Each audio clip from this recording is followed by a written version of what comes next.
Council Operational and Strategic Priority Setting Retreat. That's a mouthful. We're really excited to have everyone here today. I want to thank our staff, Deanna Santana, our city manager, and our staff, management staff, and department heads for participating in this morning. I also want to thank and welcome our facilitator, Mr. Sean Spano. So welcome this morning. We look forward to 2 days of very rigorous and exciting and very collaborative discussions. And I also want to thank the Convention Center for hosting us this morning. We appreciate it. It's always nice to come to this wonderful, beautiful facility to have our meetings. It reminds us of what a jewel we have here in North Santa Clara.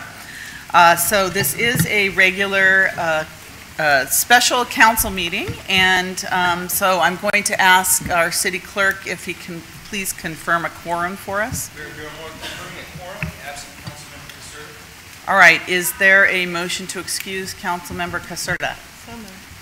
Second. Motion second. All those in favor? Aye. All right, Councilmember Caserta is excused. So this setting that we have today, and I want to thank the public for coming. I know it's early in the morning, it's a weekday, and we appreciate your participation.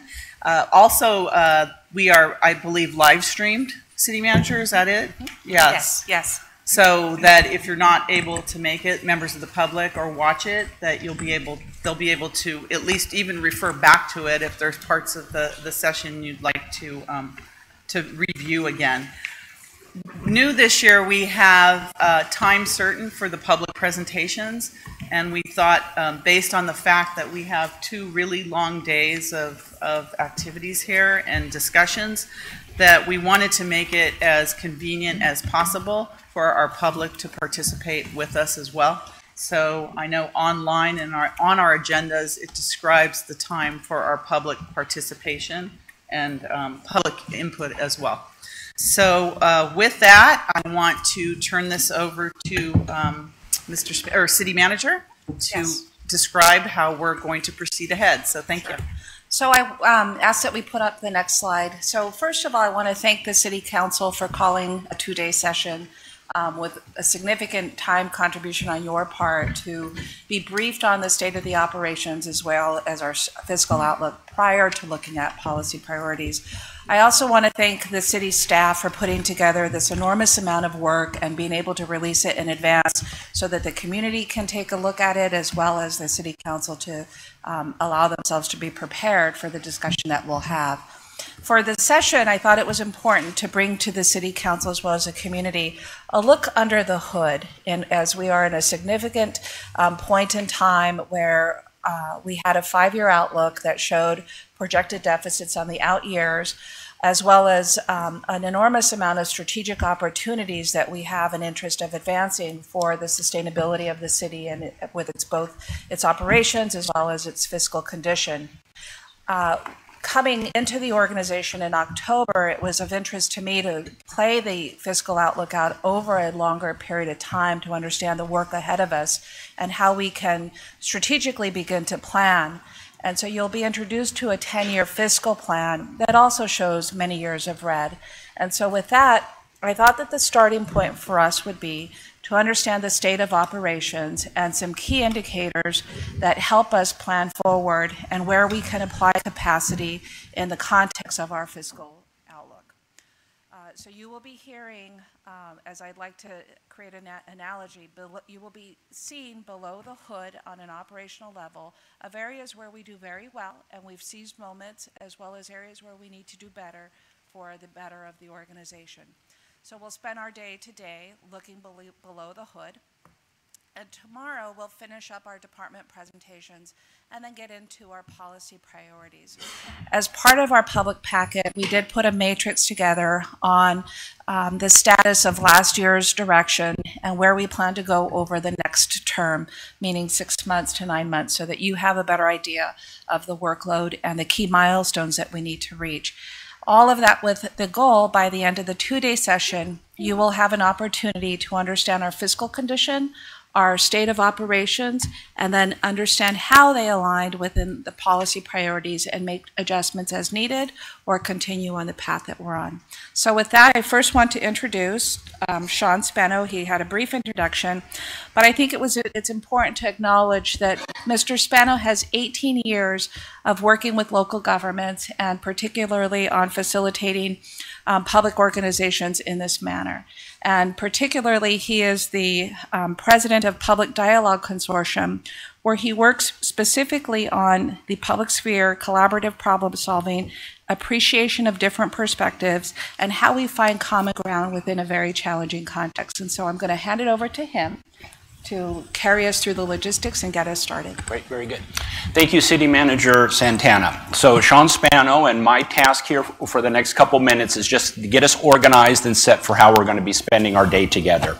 So for Council has the complete packet, and for the public, the key document for you today is the public agenda on the back table, and we'll be working off that agenda for today. So you'll see the schedule, the morning schedule and the afternoon schedule posted on the slide here today. And let me collapse that detailed agenda into three main categories. So there's really three main purposes today. As the city manager just said, there's the state of the organization presentation, and in just a minute I'm going to turn it over to her to walk council and the public through the state of the organization. So that's going to take a little bit of time this morning, and we're not going to rush through that. We're going to take our time in terms of working through that, and then we'll open it up for council questions and discussion.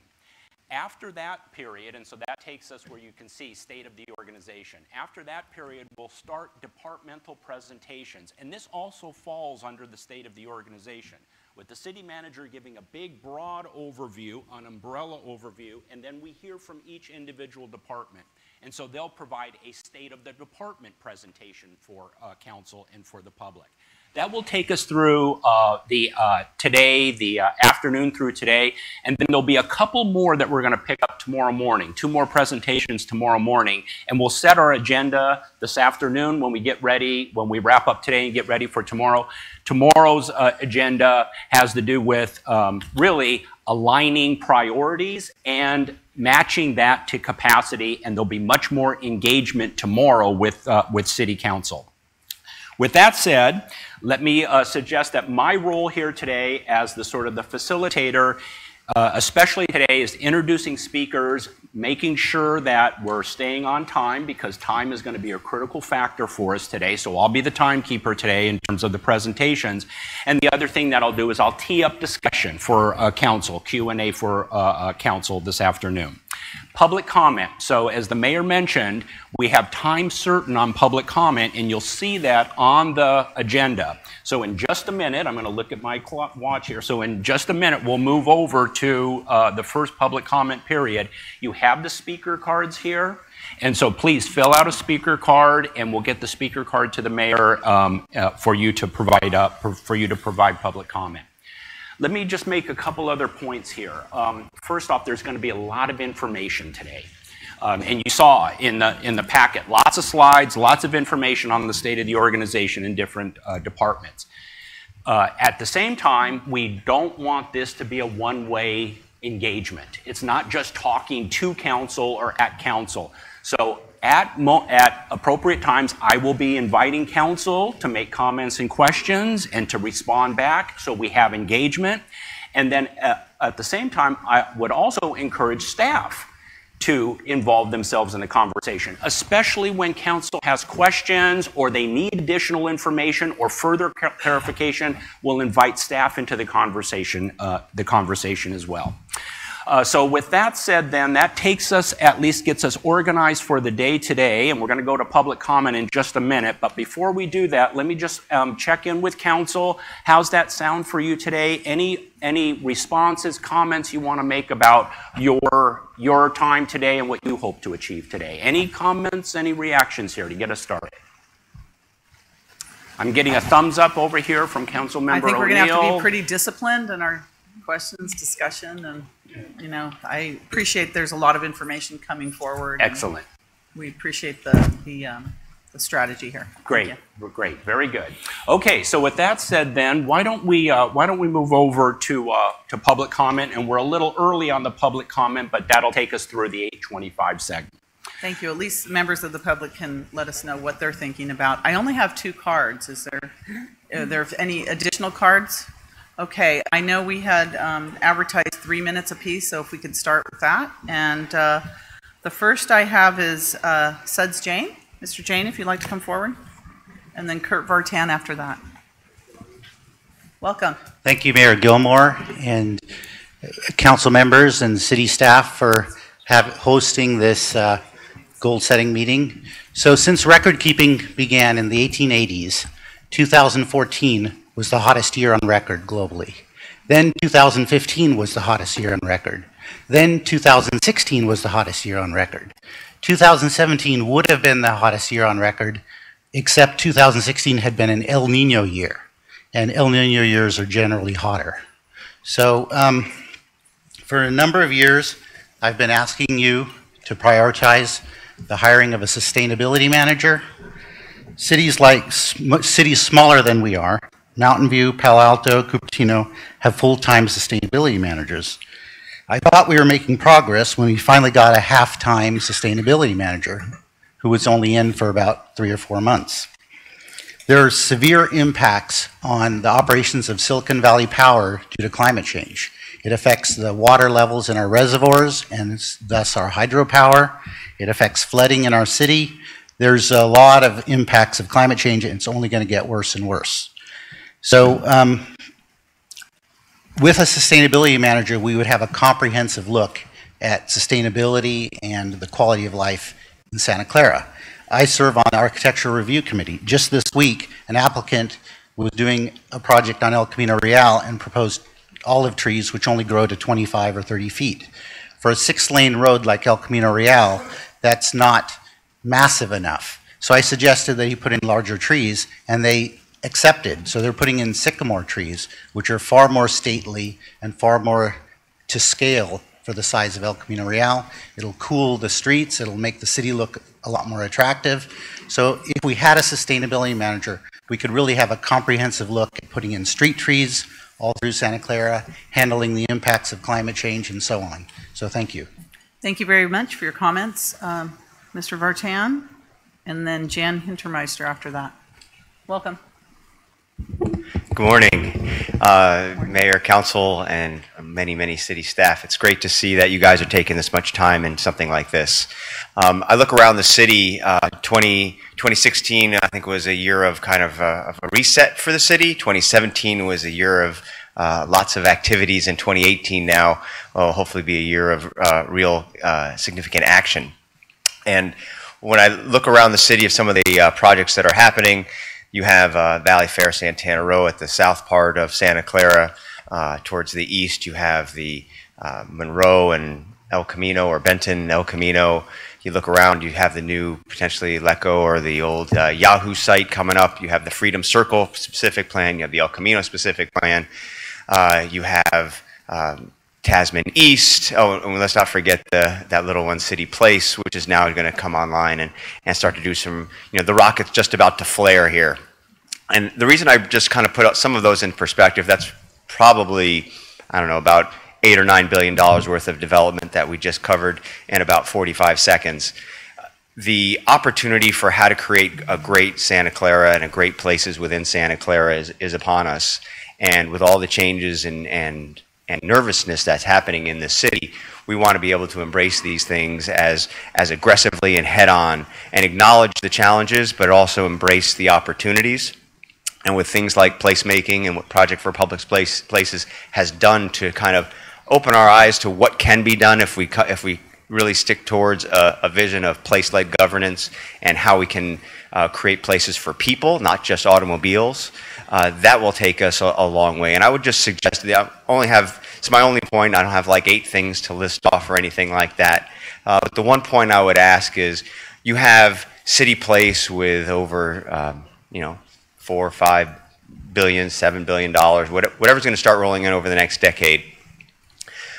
you could retain the services of a company like Project for Public Spaces, almost create an office for them right here, and have them not just focus on City Place, but have some of those monies go into the rest of the city and to really invest in how place-led governance and place-led focus can really create a common thread for this city and create wonderful places for the city, so that when development changes happen, they all know that the placemaking folks will be there to make sure that the edges get smoothed out, the amenities are there, and that the amenities are relevant to what they need in the city.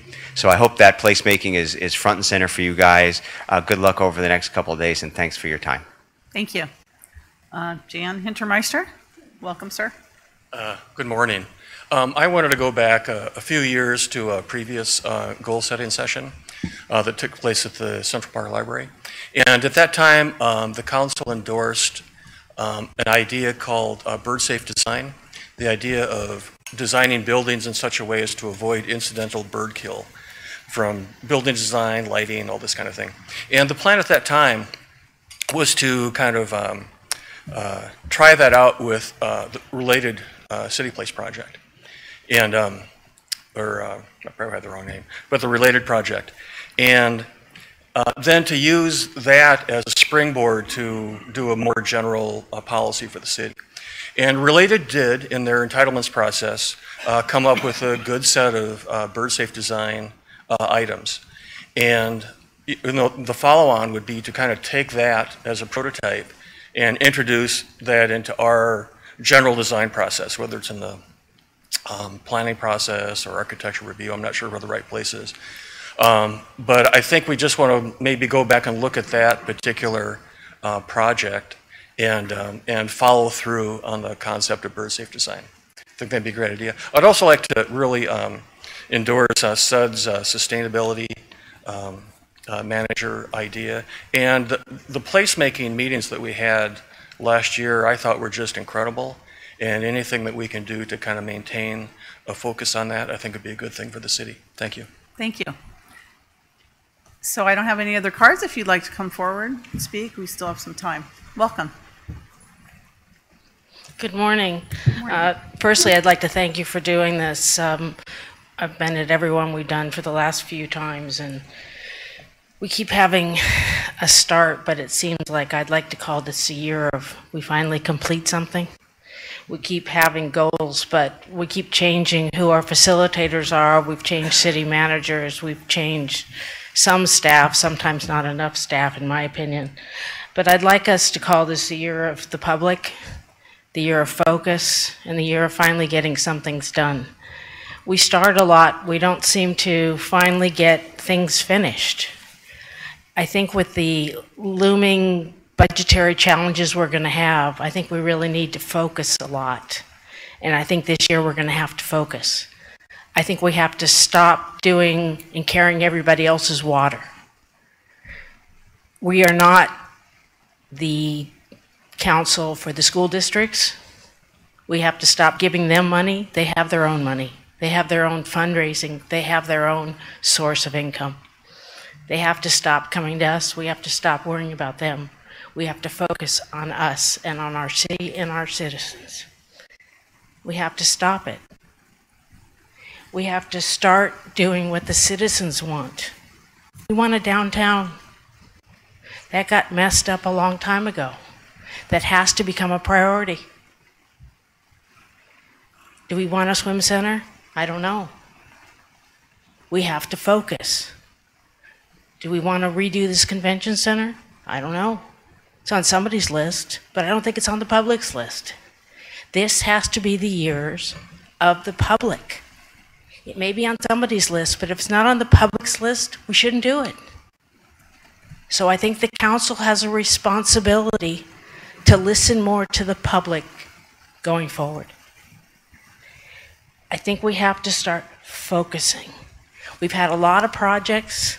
I'm happy that we've got the legal issues with San Jose sort of solved, but you've got problems on Stevens Creek. You've got problems on El Camino Real. You've got legislation coming up that's going to offer problems for our citizens. Again, focus, focus, focus on the public. I read 2 of the 4 presentations that were put on, and thank you so much for doing that in advance. Again, that's what the public wants. It's going to be interesting to see what each department's doing. I'm sure they're going to ask for more money and more staff. That's what everybody does. They protect their territories. We need to do some real critical looking. We have, maybe people need people, maybe we have the wrong people in the wrong places. Maybe we're spending our money in the wrong places. We need to get the stadium in focus. They're doing a lot of advertising, but it's not for the city. They're doing it for themselves. It's our stadium. We need to make sure what they're doing is for us. Focus on the citizens this time. Thank you so much. Thank you. Thank you, Ms. Bress. Anyone else like to speak? Okay, so that'll conclude our public presentations. Thank you for that.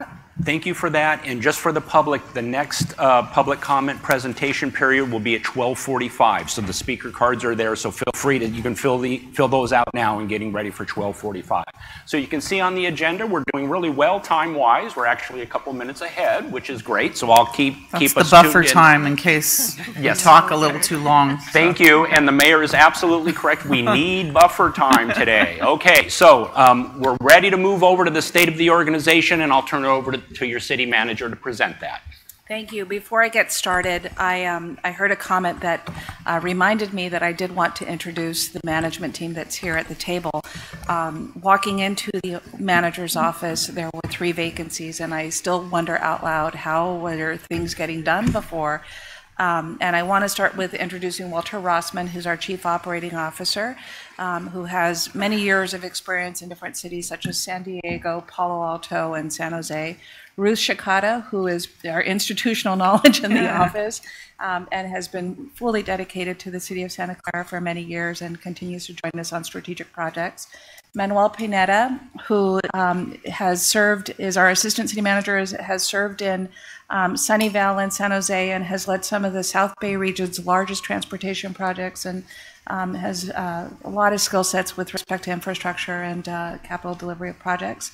Nadine Nader, who is our newest member, joined us last week and has served in Manhattan Beach as assistant city manager, the city of Fremont as deputy city manager, as well as in executive positions with the city of San Jose. And we all know Brian, who was recently appointed by the city council. So with that, I wanted to go to the next slide. As I mentioned earlier, we are, I have the control here. As I mentioned earlier, this is a look beneath the hood, but it wouldn't start unless we first anchor ourselves to our city council policy priorities, which we will speak to on day 2 more specifically, but test against the operations and how we are able to advance these policy priorities.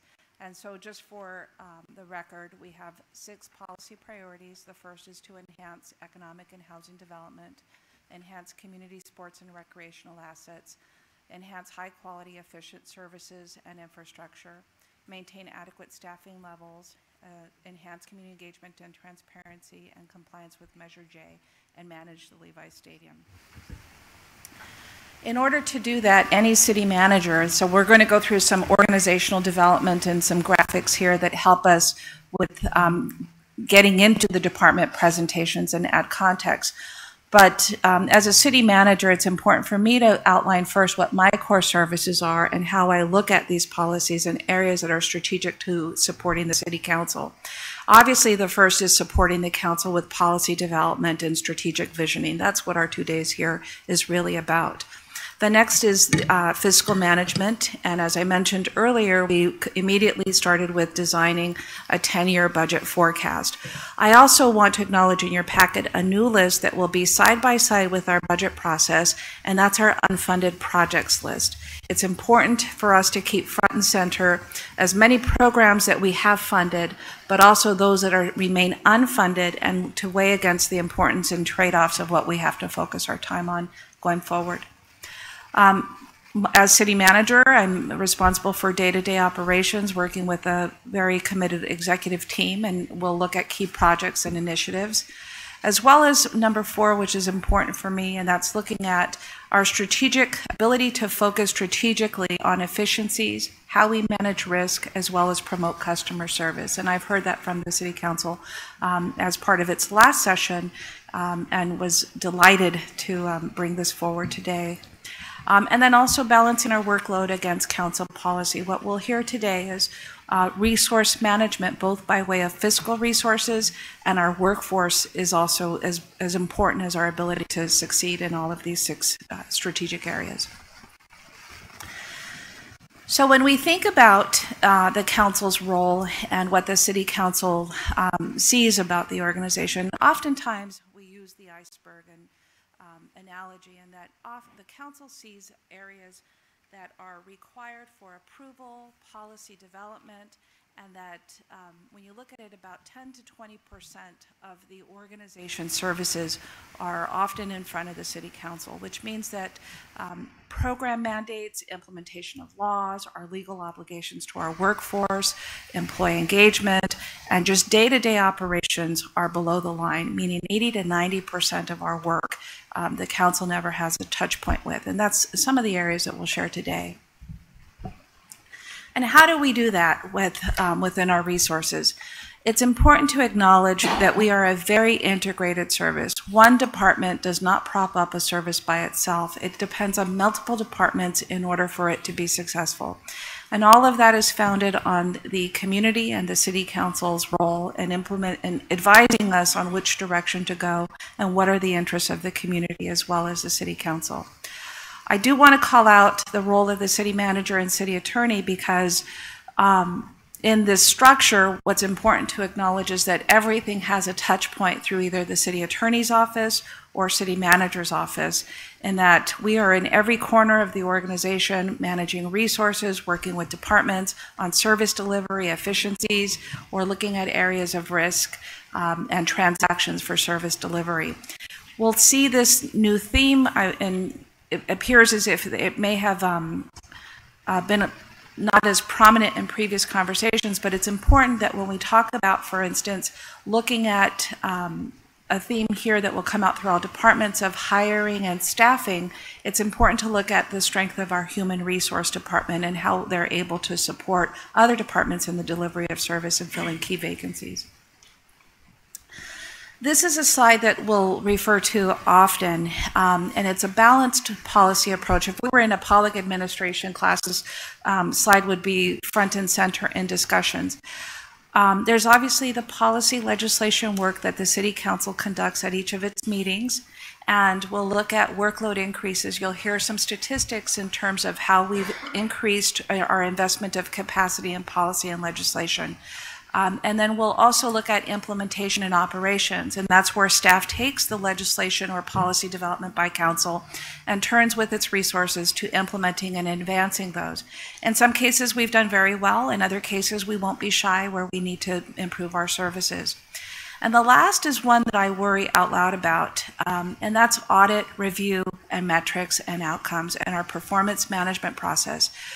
I won't be shy by saying that there is a lack of focus in our organization, which means that as we pour resources into policy and legislation or implementation and operations, we don't have a checks and balance system within the organization that leads us to really understand the quality of our resource investments and whether we're getting the strongest outcome for our level of investment. And so this is an area that the city attorney and I have spoken about before that we really need to buff up on in order to make sure that we are efficient with our use of public funds and that we're managing well internally. So how do we do this? While this is a very large organization for the population compared to other surrounding cities, it's important to recognize that we are highly operational in our delivery of service, and that's a good thing. That's what we're here for, to provide the public with services. I wanted to just walk through that this is our full-time equivalency. We tend to carry about 200 vacancies, and we'll definitely speak to that number later.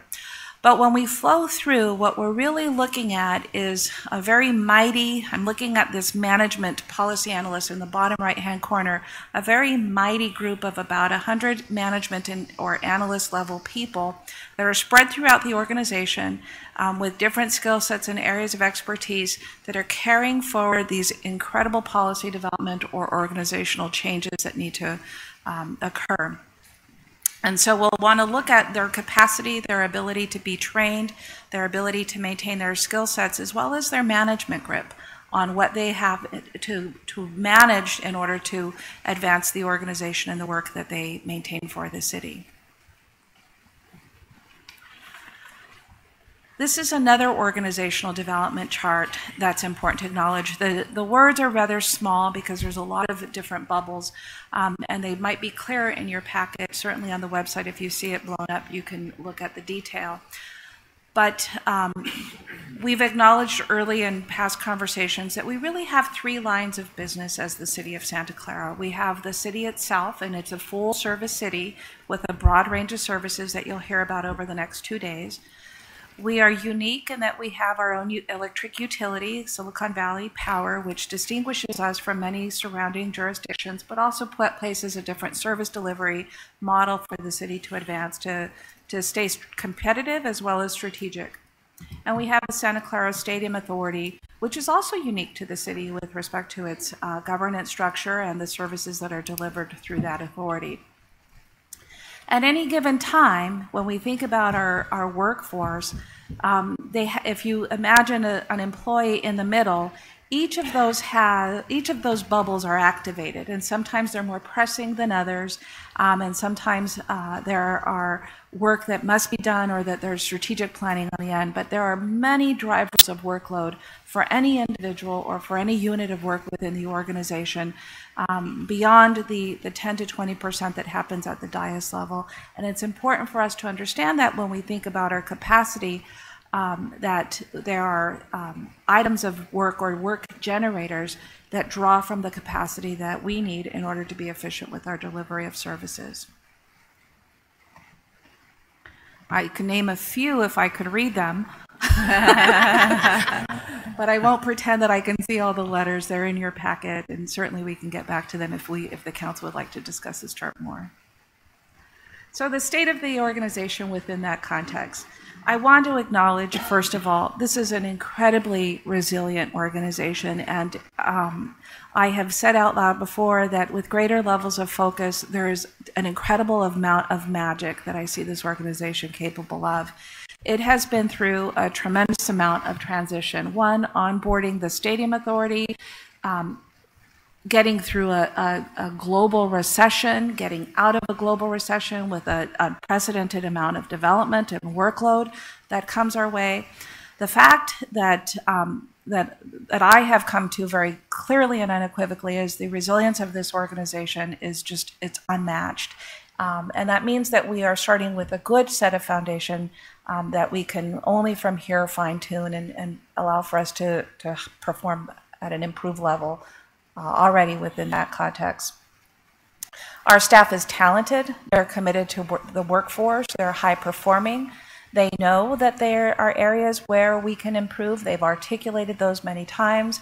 They too want the investment in resources to become trained in areas that the public requires additional services or improved services.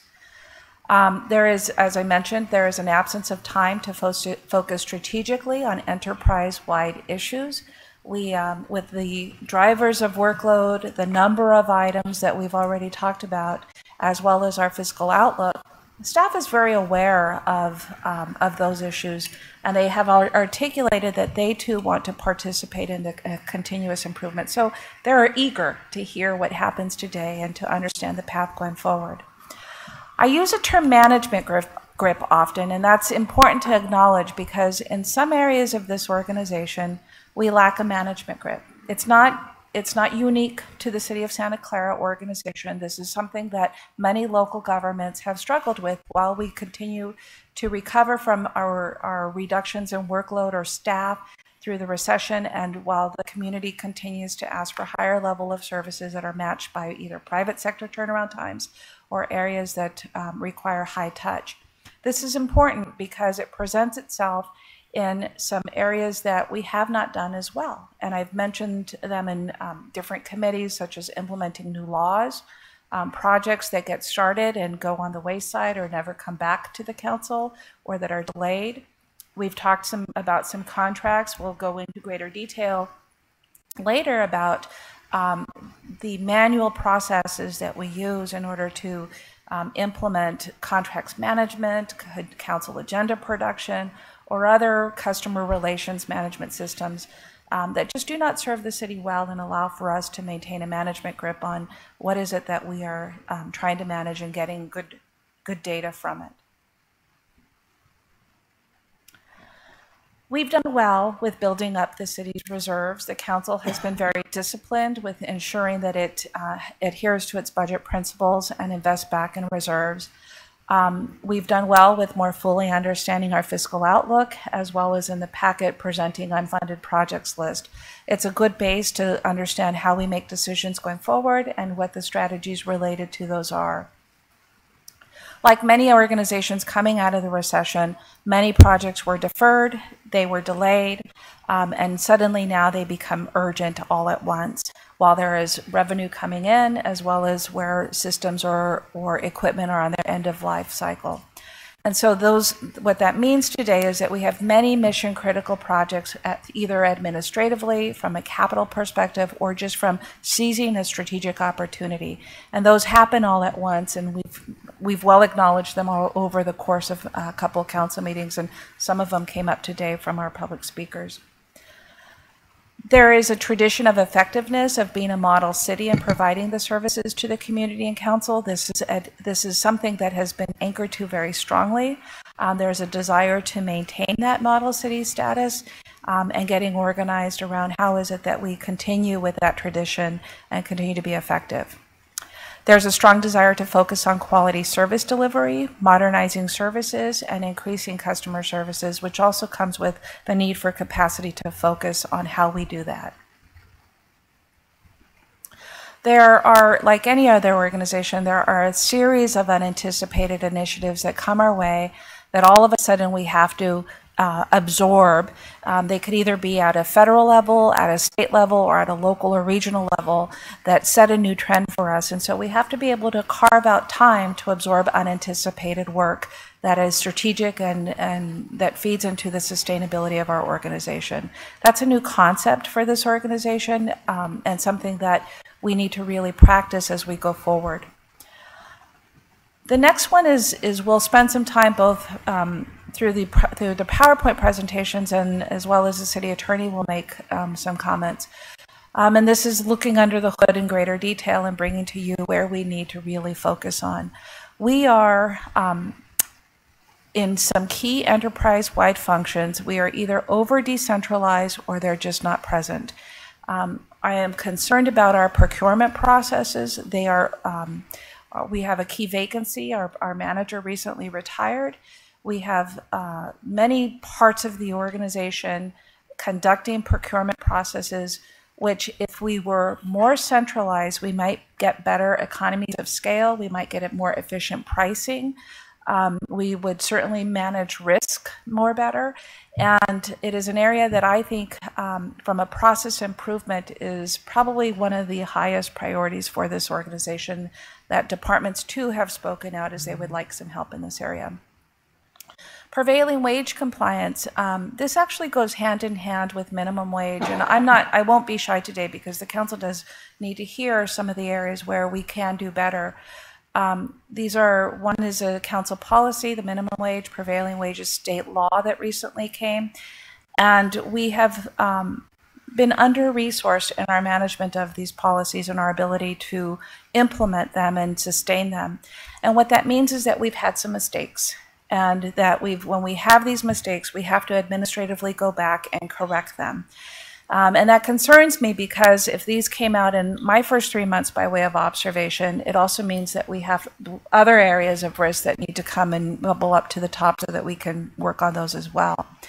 And largely this is because we have an absence of a centralized risk management.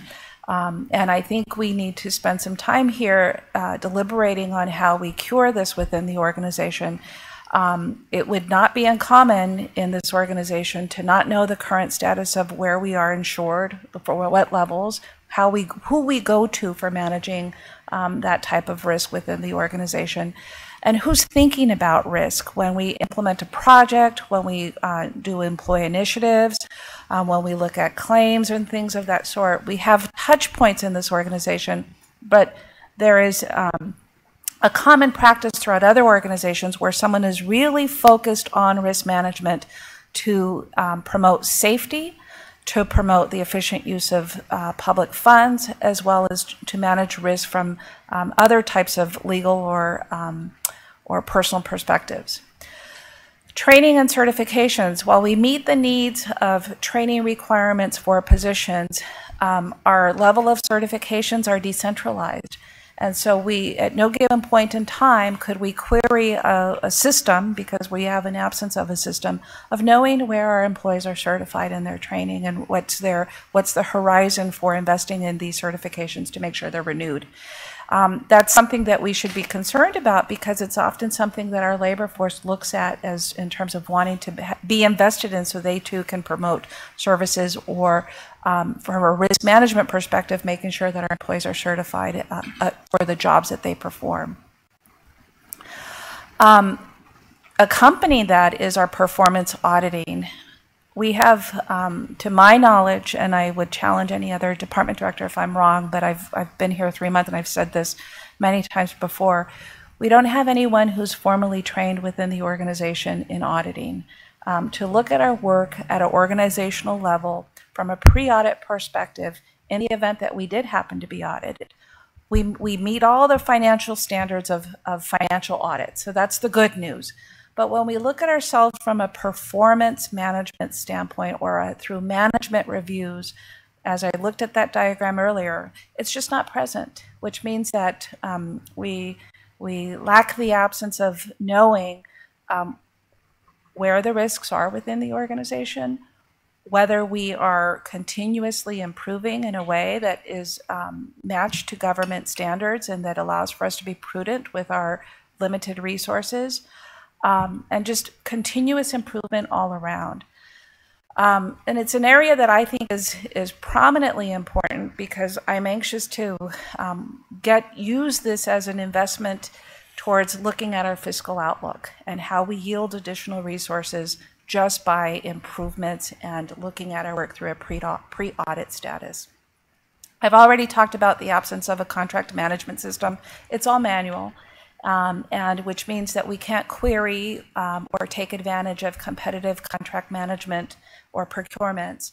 That in other organizations, if we were more centralized, we would be able to say this organization is going out for tree trimming.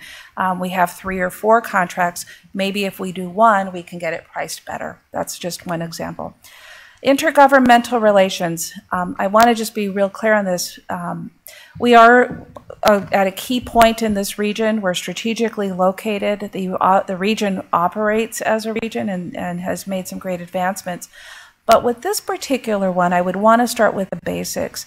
I can cite, I think I'm up to 3 laws now where we were delayed in implementing agencies' critical moments where we could have provided advanced work so that the timing of our implementation was by far more strategic. And so this isn't just advancing legislation or working at a state and federal lobbyist perspective. That's probably a bell and whistle that we'd want to add later on. This is more keeping track of recent state laws and how we implement them expeditiously so that we too are in compliance with with a timely implementation of those. There's no central function within our organization for real estate or asset management. There isn't a database in the system where if we went and wanted to understand the terms of all of our deeds or what our real estate strategies are for the land that we own, it's just not present within our organization, which means that it's a collateral duty throughout this organization that I think we could be more strategic with, and as we look at opportunities for land use that have already started to come up. I've already mentioned process improvements, and some of our administrative processes are weak. They've been before the council. We've had some some articles that have come out that just do not serve our organization well, and it's a function of training. This is what I'll use in this instance is our Public Records Act request. I have a metric for this later. Significant increase in Public Records Act request and an absence of training on how we handle those, as well as how we review them to maintain confidentiality and properly produce the records that the public requests. All of that being said is that the last bullet is we can do this. I know we can. These are issues that are not uncommon to other organizations, but I don't think they've ever surfaced. And as we look through going forward on strategic areas to serve the organization better and in turn serve our public, what I'd like to propose is that we look at additional workload and the state of the organization through the lens of how policy and operation priorities align to our budget, timing, as well as unanticipated workload that we know is forever coming. So the next area that I'll cover is our support for council, and this is another core service that I had raised earlier as for our city manager. There is a commitment from staff and the city. There's a lot of deep interest in being more strategic. There is a significant increase in legislative meetings. Council's work has been impacted by either being deferred or delayed, and so that's always something that we struggle with, and that we continue to want to serve the council well, and for lack of capacity we've had to delay or defer, which then in turn can upset the council with feeling that we're not implementing or advancing your strategies. There have been some true administrative failures on our part, and we can talk about them later throughout the sessions, where our own training, our own administrative processes have not upheld to the standard that the public as well as the council deserves. The next bullet is an area that I do want to touch on, and there's no formal workload review process. And so we never come back as an enterprise to our board to say, this is how we're doing on what the council has asked for. This is what you asked and directed us to do, and you're holding us accountable through our frequent reporting of our work and our progress of it. Pacing the organization is something that I think has been prominently discussed, and how we continue with the strategic nature of our work, but at the same time look at how we pace ourselves within our capacity. There's a strong desire for improved trust and relations, and staff strongly wants to meet the council's needs and share barriers for success, which we'll begin today. Long-term strategic planning. The 10-year fiscal outlook will serve us well. It will be the foundation for how we make decisions.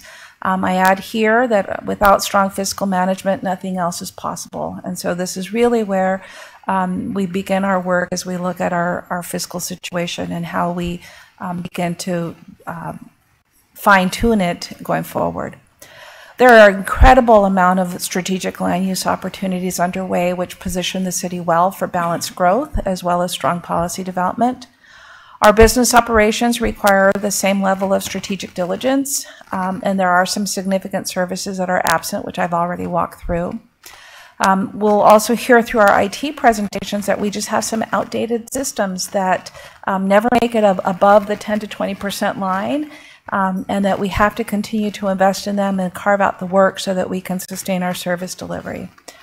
And again, with mentioning the strategic vision and innovation, it is very strong here amongst the organization as well as the council. Clearly, the resilience is very present, and everybody wants to align to one vision and how we move forward. I'll walk through the operational workload metrics.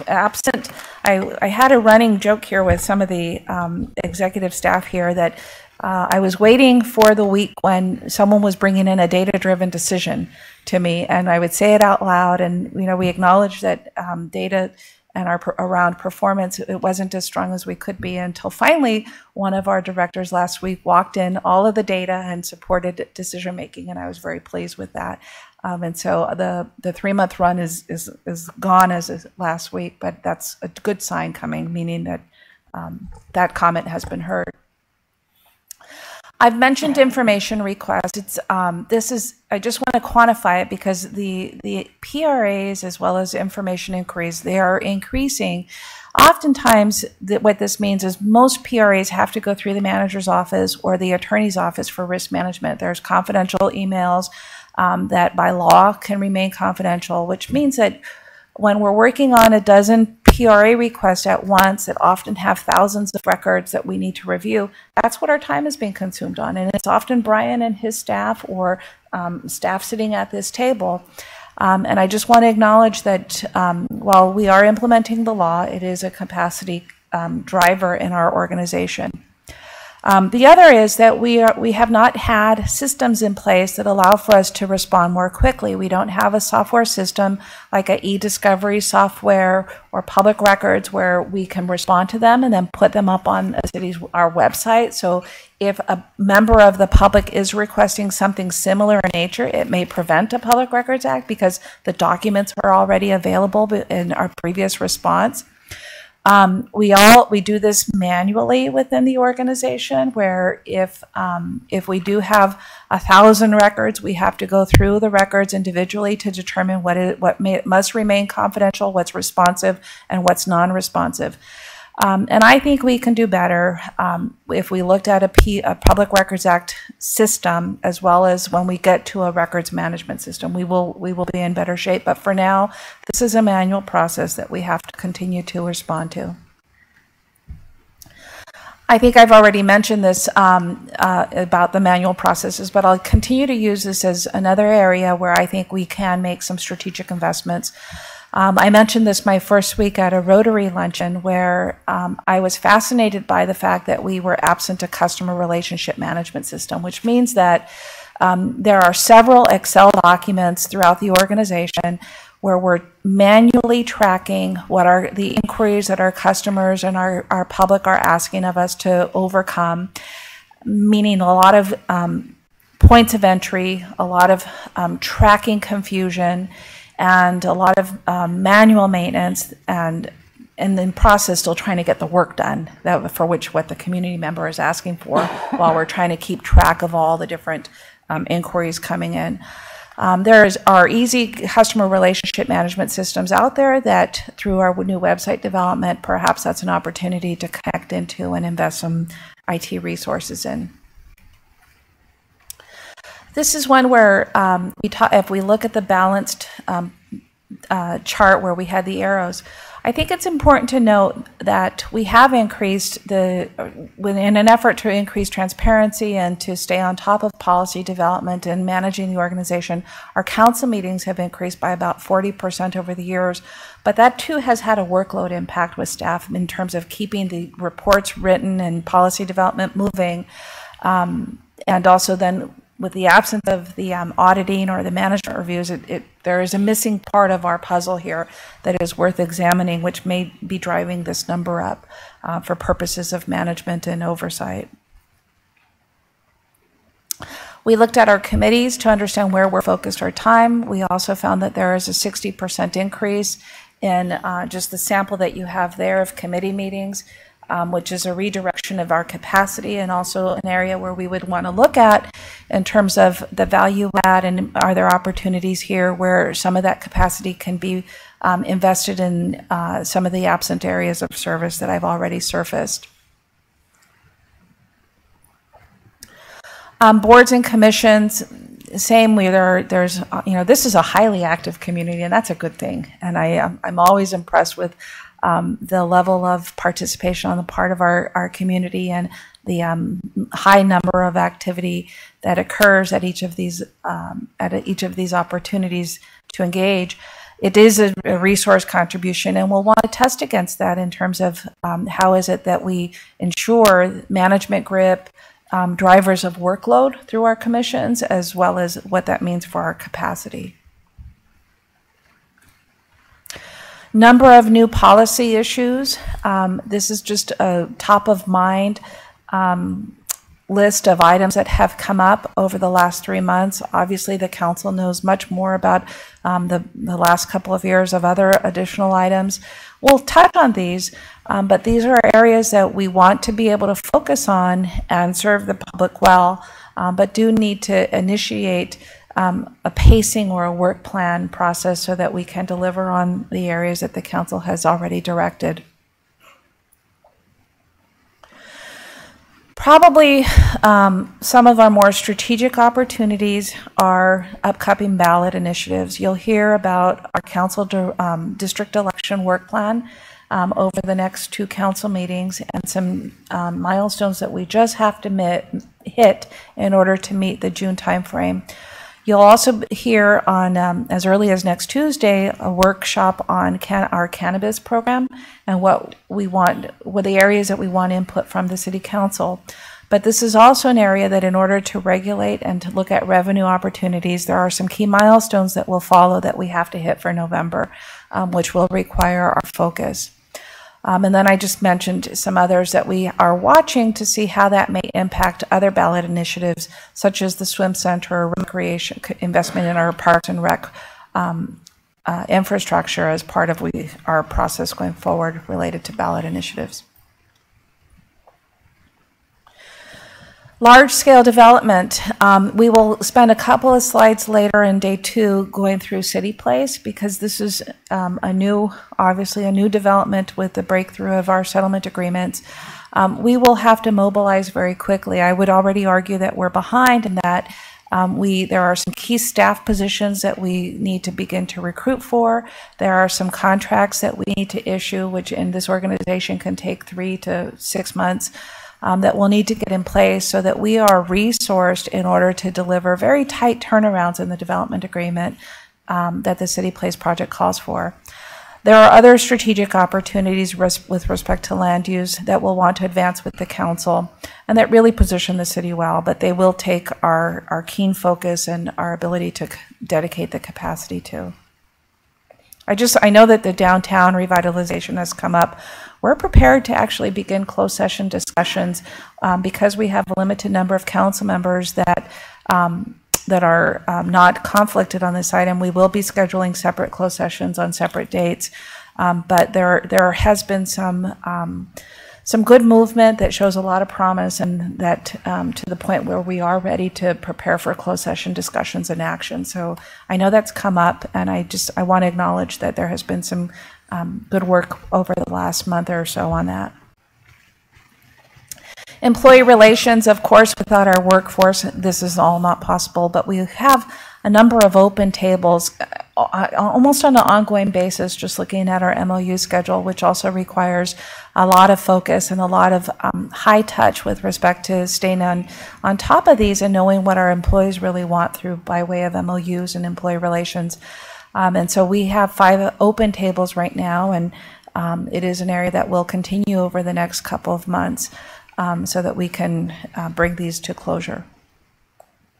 Community engagement, we launched and you received we've put on our website and you received a memorandum, and you'll also on January 30th get a full presentation from our consultants, but we did launch the Stadium Authority robust community engagement process, starting with a polling for baseline data, which is already underway.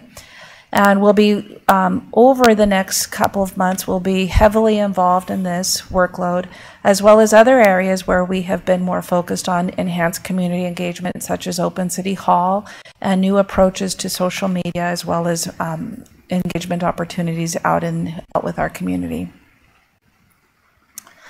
So we are active on multiple fronts. We are always looking for what's the value add whenever we engage or contribute capacity to new endeavors so that our resources are used strategically. And it will continue to be an issue, particularly in that when we look at our 10 years, any new initiatives that we take on without new revenue that accompanies that, we are in a deficit spending mode. And I'd like to use that same analogy that whenever we are looking at new initiatives with our workforce, we are also in a deficit spending mode to the extent that we don't better pace ourselves or schedule items out so that we can absorb them over time. So with that, I'm going to ask Angie to come up. We'll start our 10-year presentation. I'm just checking, I want to do a check-in. I know we've been talking for a while. Are we ready to move on, or? Yes, I think so. Okay. All right, so in this instance, Angie's going to walk us through our fiscal outlook. I'm going to walk her the PowerPoint changer. You're going to do it for me. And don't be surprised if Walter and I just chime in on some of our findings as we've been working as a team to put this fiscal outlook in place. This is great. I don't think we've had a 10-year presentation before. So. No, we haven't, and it's important for us to understand our fiscal outlook as we think through where the areas we got to go to. Thank you. So good morning. I'm used to saying good evening, so it's a little awkward. So I'll have to look at mine. It's a little hard to see on this this way. You know, the city council has been wise. We've built up our reserves. We're actually over on all of our reserve targets, which is great, and you'll see a slide on that later. We've had significant progress with the 10-year fiscal plan. This was something new to both myself and my staff, so everyone worked together, and we've been able to put a preliminary one together, so we'll be also going over that. We've been able to see the pension costs because we had Bartell and Associates do an actuarial for us. And I will tell you that he was almost right on target with the 18-19 numbers. So when we had him do those, we compared them. It was off maybe 1%. So, and that was really good. And we do have, you know, revenue sources that do have some volatility. And, you know, we depend on three major taxes for the general fund, which is sales tax, TOT, transit occupancy tax, and property tax. And then we have, you know, the liabilities for the other post-employment benefits. I will say that we do have a good plan. You know, our unfunded liability here is about $45 million, but we do have a funding plan where we're paying that off over 22 years. So that's good. And that was something that was put in place before I actually started, so that was good. We do have, as the city manager had mentioned, a lot of unfunded infrastructure, and we will be adding more into the current budget. So I will some of my slides will show you what was in the 17-18 budget, but we're in the process of working on the 18-19. So you'll see additional unfunded projects there because we've had some assessment studies done. The need for a strategic plan on revenue opportunities and expenditure management. We need to look and see, are there areas where we can increase revenues? And, you know, I've been told, you know, our business licenses are very low. That would mean that we'd have to do a ballot measure. We need to have those discussions. Tax reform impacts are not fully understood. So I just wanted to show you what you've already seen. This was from our budget for 17-18, but just kind of a refresher. So you can see that our citywide annual operating budget at that time was $729.1 million, with $219.1 million in the general fund. And this is the general fund appropriations by type, the $219.1 million. You can see that 78% of our cost rests in salaries and benefits. And this is something, again, that I had discussed with the council and the public when we did our study sessions. So I just wanted to say that even when we look at services and supplies, that only makes up 17% of our budgets. On the fiscal outlooks, this chart shows you that sales tax, the trend has been slightly lower than we had projected, but it's still our highest. You can see it makes up 27% of our revenue, and it's volatile. Our sales tax is our most volatile. Property tax is stable, and it is increasing. Obviously, the cost of housing has an impact on our property tax. And then TOT is trending just a straight line, so it's been very stable but very flat.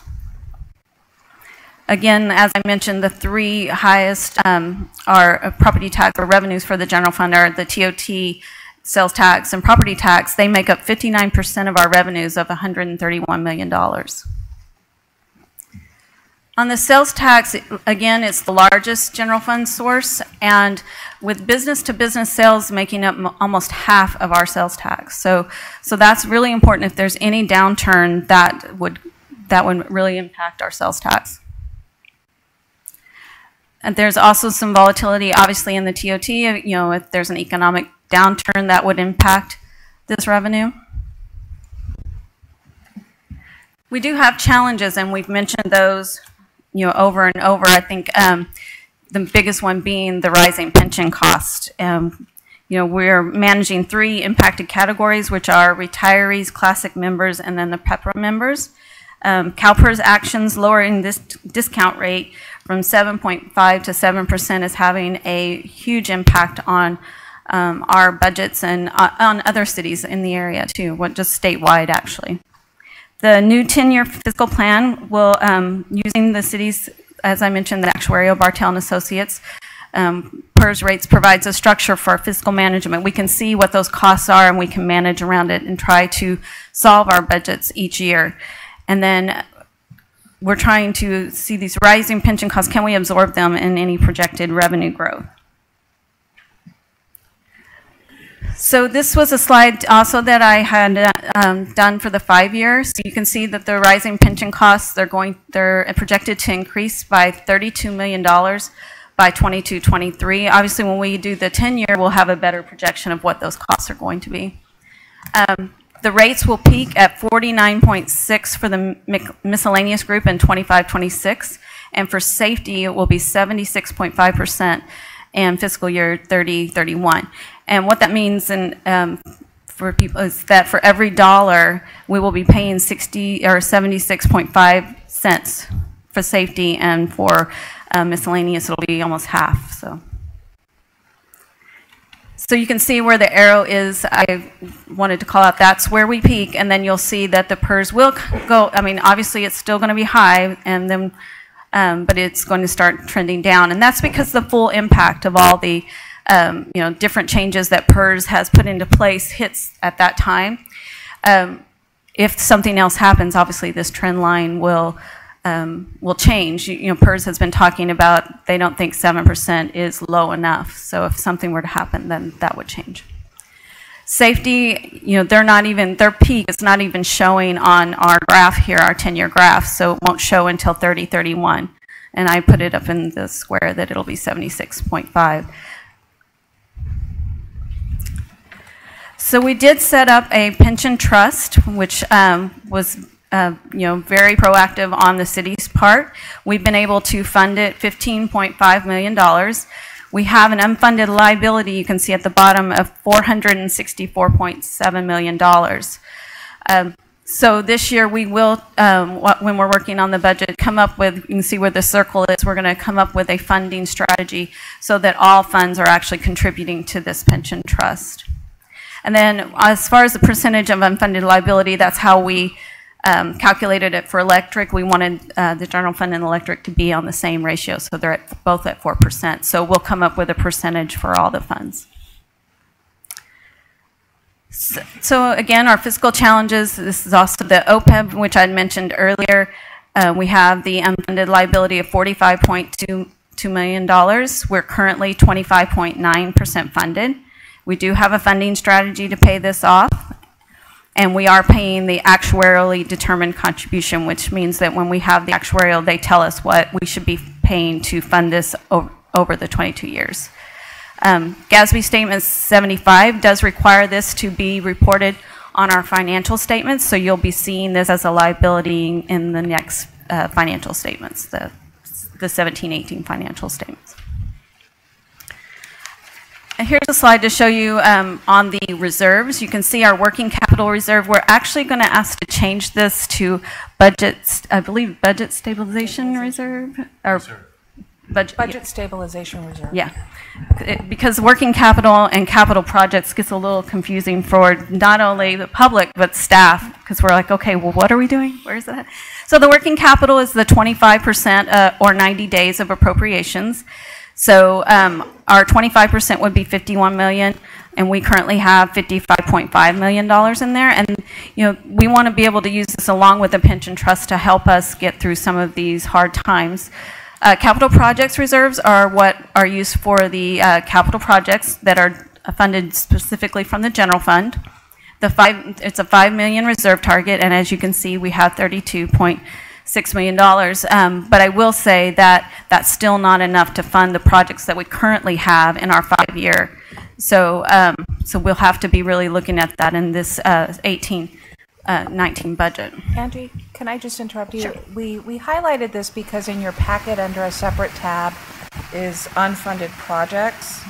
And these, if you just toggle over to that page, you will see a list of items that either need to be replaced or improved or invested in. And we'll want to have that policy discussion because ideally coming up with master plans or plans of what the assessments are of these facilities, some of which that work has already been done, we can then start to work with the council of level of investment and financial strategies over time. These aren't things that will go away, and we'll need to start to revisit them so that we can start to address them over the next couple of years. Do we have an amount on those unfunded projects? No, in fact, okay. What we'll start with is we should start with some presentations with the council and understand from the council, once we have these facility assessments or capital project assessments, what the level of investment would be from the council. So it will be up to further conversation for us to decide what those amounts are. Makes sense. Thank you. We also have the building inspection reserve, which is about $8.9 or $8.8 million, and that is restricted for development. It's a development related costs, building division costs, and then land sale reserve. So this is from sale of city-owned land, and we have $39.3 million. So we have a total of $136.3 million sitting in reserves, which is really good. Again, we'll go back to what the city manager was speaking about, unfunded projects and infrastructure. We don't have an funding strategy right now for short or long-term needs, and then we have them in these 3 categories: public facilities and other infrastructure, streets and other infrastructures, and parks and rec. So here's just a few items under public facilities and other infrastructure that we have looming out there. That we have the Civic Center repair, rehab, the Corporation Yard, fire stations, Convention Center, and cemetery. Under streets, we have the pump station, storm drains, annual street maintenance. As you may remember from a study session we had last year, we were not even able to fund the minimum to get to our PCI? Okay. And we have major street improvements, and then trails and bike lane improvements. And then Parks and Rec, we have the International Swim Center, which is a big one that's sitting out there, and sports facilities, fields, and land acquisition. So I'll transfer over to what we've put together for the 10-year plan. I want to just highlight that this 10-year does not include any recession or economic downturn, and it also does not include any revenue from the city place. I just wanted to show you what we had seen for the 5-year so that it's familiar to everybody. This is what we had presented at the time. The only thing I did include for 16-17, I updated that to show you the budget surplus that we were able to have at the end of the year and fund our reserves. So at that time, we were looking in, see, I have to put my glasses on. In 17-18, we were looking at an 8.5 deficit. 18-19. Oh, yeah. Fiscal year. Oh, yeah, I'm sorry, 18-19. This font is little and I'm getting old.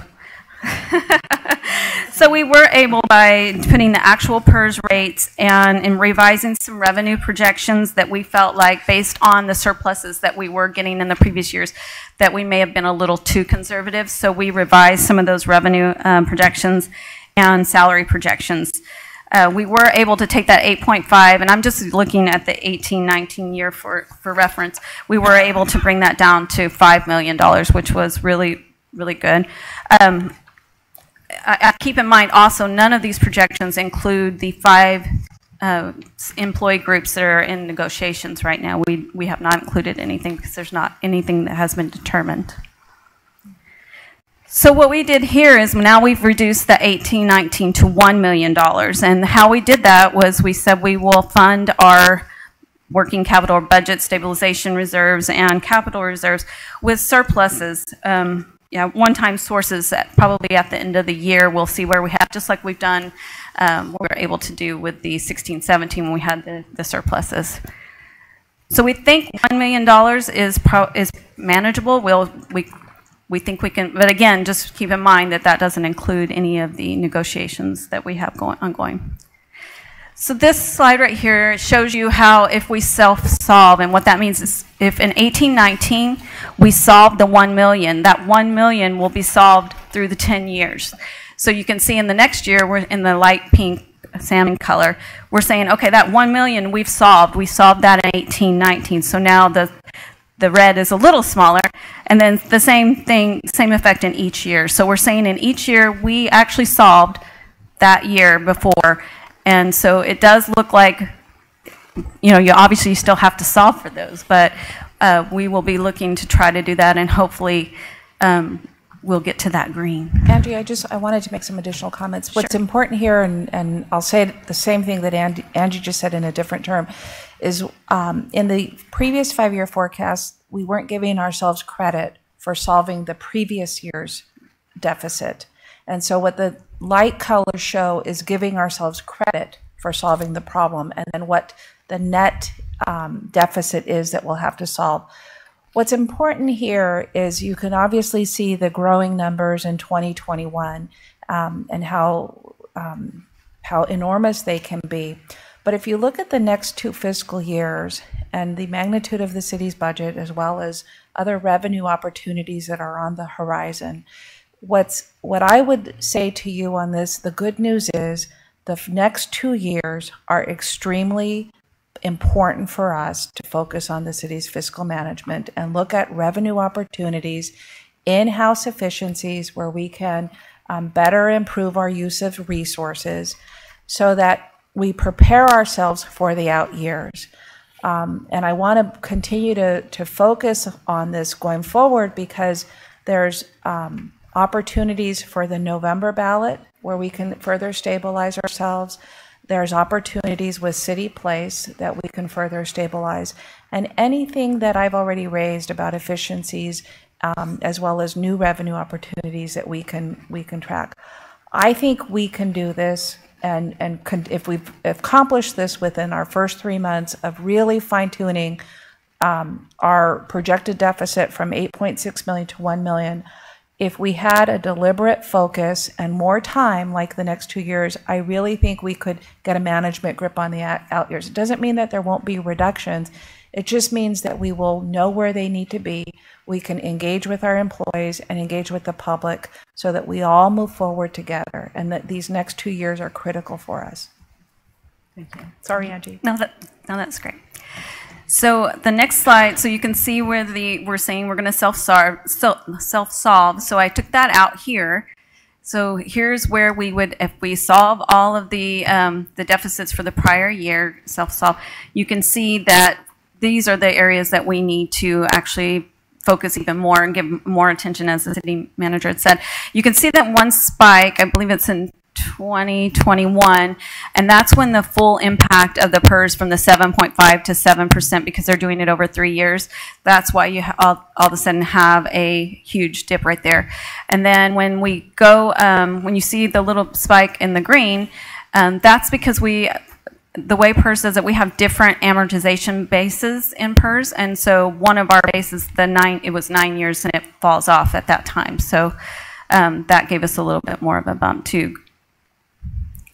We just kind of wanted to show you how, as I said, I have not projected any type of economic downturn, but you can see that just based on the slide, it goes up and down, and we are on the upward. So this is more just for everyone to just be aware that it does go up and down. There are downturns, and we probably are going to have one in the next 10 years. So potential impacts to this forecast. Again, I mentioned we are in labor negotiations, and those have not been assumed in this 10-year yet. CalPERS actuarial changes. If they make any more changes, this will impact us. Infrastructure operating budget impacts and regional and state economy. You know, if something happens beyond our control.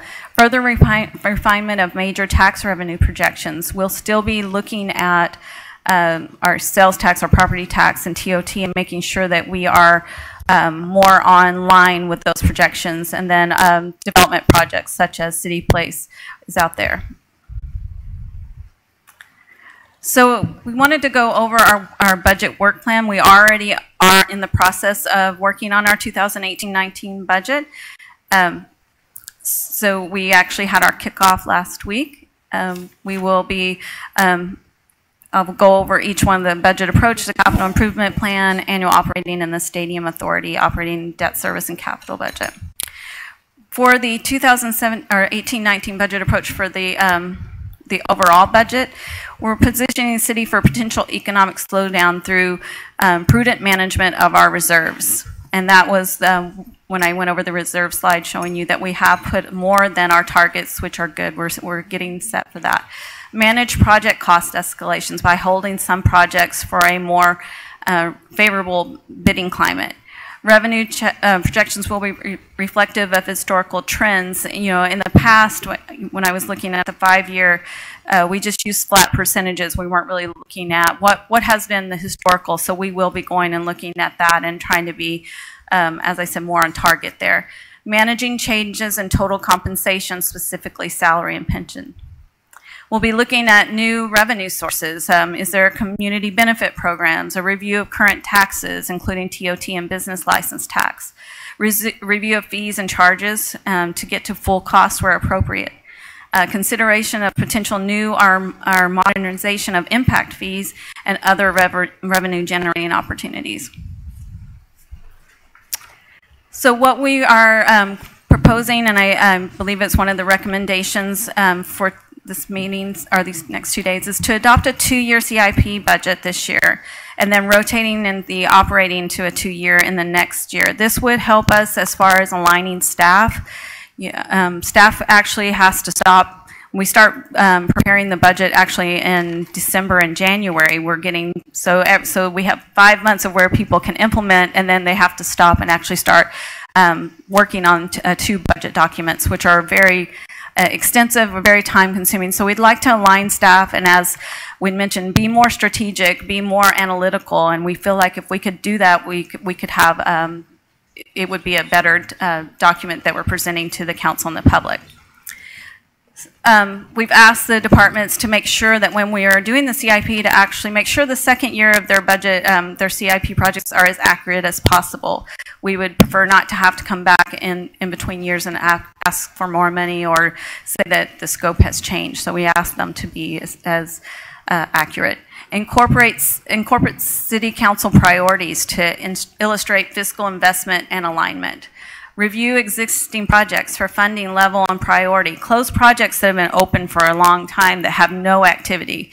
So that's been one thing that we've really asked departments to look at. Focus on completing projects that were approved in prior capital budgets. Address any health and safety issues and any serious deferred maintenance needs. And budget decisions will be made with long-term implementations taking into account using data from this 10-year financial plan that we're putting together. A big one is align staff capacity to complete the projects. And then the second year of the, as we had mentioned, should be as accurate. I think we duplicated ourselves, but we want to make sure that that's a big one. There's a limited amount of general fund capital reserves, as we had said, and how you know, when you're looking at especially unfunded or deferred infrastructure projects. So we've already said that we don't have enough to even do the projects that are in the 5-year. So now we need to realign and see what can we do with that money, and then how much of the deferred projects we can do. Projects that departments are saving for over several years, we've asked them to change their funding source to reserves. We've had departments that have a project maybe out 5 or 6 years, so they budget basically saving to do that project, which is great because you want to put that money aside, but it overinflates our CIP budget. It looks like we have a huge CIP budget when really that project is not active yet. Departments are to provide unfunded and deferred projects just like they did last year. And the CIP budget will be revised to move towards budgeting by project and not by funding source. I'm not sure if you're aware, but currently I always use a pavement management program. We have a gas tax fund, a traffic mitigation fund, and a streets fund in our budget, and pavement management is in each one of those. What we want to move to is have pavement management program with different funding sources so that when the public looks and says, how much are we spending on streets, they have to go to one project and they can see the full cost.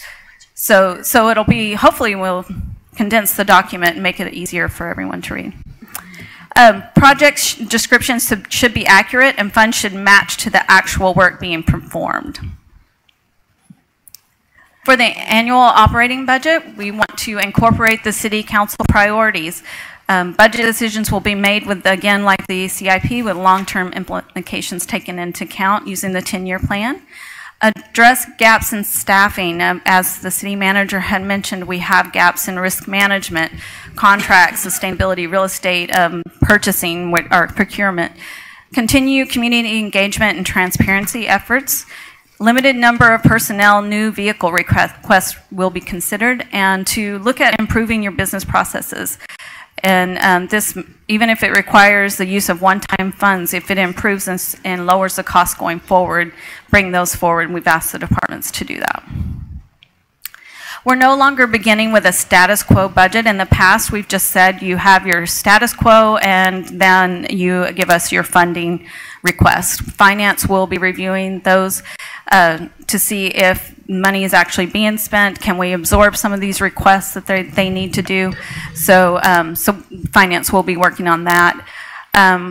Requests should only be made for projects that are items that can be completed or are well underway in 2018-19. We've asked departments not to request money if you're not going to do the work. So use of other funds before use of the general fund. This is something that we always try to do. We're just trying to make sure that the departments are really being very analytical about this. So if there's other funding sources, let's use those before general fund.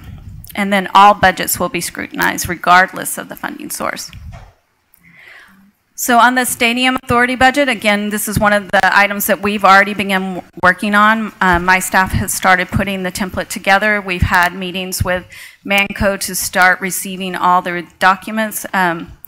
We are in the process of incorporating the audit recommendations for the from the Harvey Rose Measure J audit, and wanted to give you a preliminary. This year, for the first time, we'll also be having a study session. We've never had a study session on the Stadium Authority budget, so we have that set for February 27th with a tentative date to adopt on March 13th, and then if we need further discussion and adoption, March 27th. And this is our preliminary calendar for the city's budget. Adoption of the principles on January 20th, and you can see the first public hearing and adoption of the municipal fee schedule will be April 17th. We'll have a joint study session for the CIP on May 8th, and the operating and 10-year financial plan May 22nd. I will try to have the 10-year earlier than that, but this is where we're putting it for now. And then on June 12th, we will have a public hearing on both the operating and the CIP and the 10-year, and then we'll go for adoption on June 26th.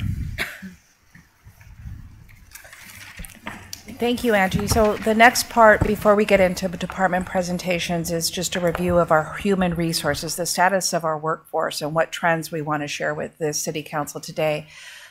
Part of what Angie surfaced is some new concepts with respect to managing our fiscal resources that we'll want to talk with the council tomorrow, because while Angie said that we launched the budget last week, we actually launched it this week. It just feels like last week. But it is timely in that how we manage going forward with some of these concepts stabilizes our organization for goal setting and the project delivery that we have to hit very importantly over the next couple of months. So I wanted to just start with some high-level observations of the status of our workforce. and it's for you to think through how that integrates into goal setting and our ability to address the many different items and initiatives underway. So the good news is, if we, the numbers are, I can't even read the numbers from here. I apologize. And it looks like the percents may be wrong, but the good news is 162 of our employees are eligible for retire, and the remaining 816 are not. So that's some good news in terms of what the state of our workforce is. The key thing here then is what programs we have in place to retain them and keep them well trained so that we continue on a trend of committed service with high quality service delivery. We're in a competitive market like no other. It's well acknowledged with our lower than average unemployment rate throughout the region. And so retaining employees is key to us, as well as attracting wherever there's vacancies that are critical for us to fill. This is a story that you may not have heard, but when we looked at the trend line of number of recruitments, it's obviously going up, part of because some folks have left the organization either by being recruited out of the city or retiring. And what is also important to look at when we look at the number of recruitments against our staffing levels, which have stayed pretty flat within HR, the applications are also going up, which means that when we look at our workload through HR, you'll hear a lot about this throughout many department presentations, we have a higher number of vacancies, and because we are a civil service organization, we have a higher number of applications to go through to filter through those that meet minimum qualification. That means that by way of volume, the workload has pretty much increased on both number of recruitments as well as applications.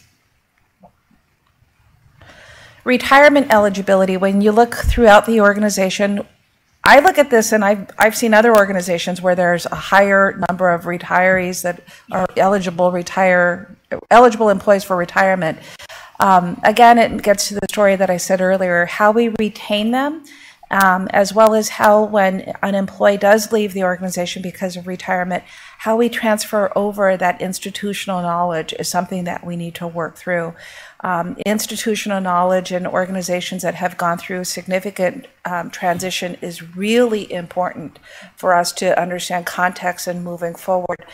This is a chart that speaks to we're in good shape from this perspective, but we have to be mindful about managing our employees that are with us and keeping them on board. We looked at some turnover.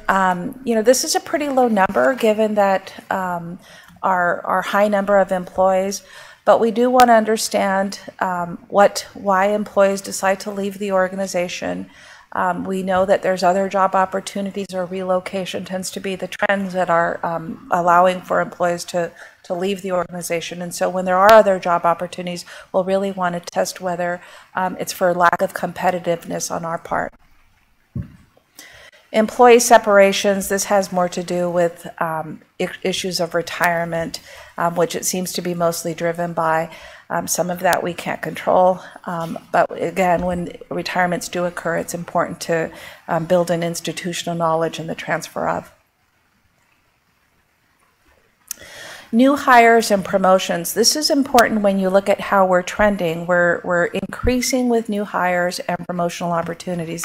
And when I see this, what this speaks to me is that as new people enter the organization, it's important for them to spend the time getting up to speed, a learning curve, if you will, on what is important, what are the importance and values of the organization, how the organization runs, and just learn the service delivery models of the organization so that they're successful in the workplace. What it also means is that because of the higher number of promotions, we do need to allow those employees that internally get promoted to also learn how they do their job. They may need specific training, they may need leadership awareness or training or supervisorial training. As we continue to promote internally, we want to make sure that we treat those employees with the training that they need to be successful as well. It's part of retaining staff so that staff knows that we value their commitment to the organization and we want to help them be successful when they have the opportunity to promote. This is more data in how we're trending with new hires. If you notice, many of them are coming through the professional or non-sworn category, which just underscores the importance of the institutional transfer of knowledge as well as acclimating them within the organization. Here's just some data around promotions that more information to study as we consider making our employees successful as they're promoted internally. And from here, we'll get into more detail around departments, and I'll invite Liz and I'll invite, there's no seats back, maybe the cluster of departments that we'll be presenting next can just come and get close to the podium.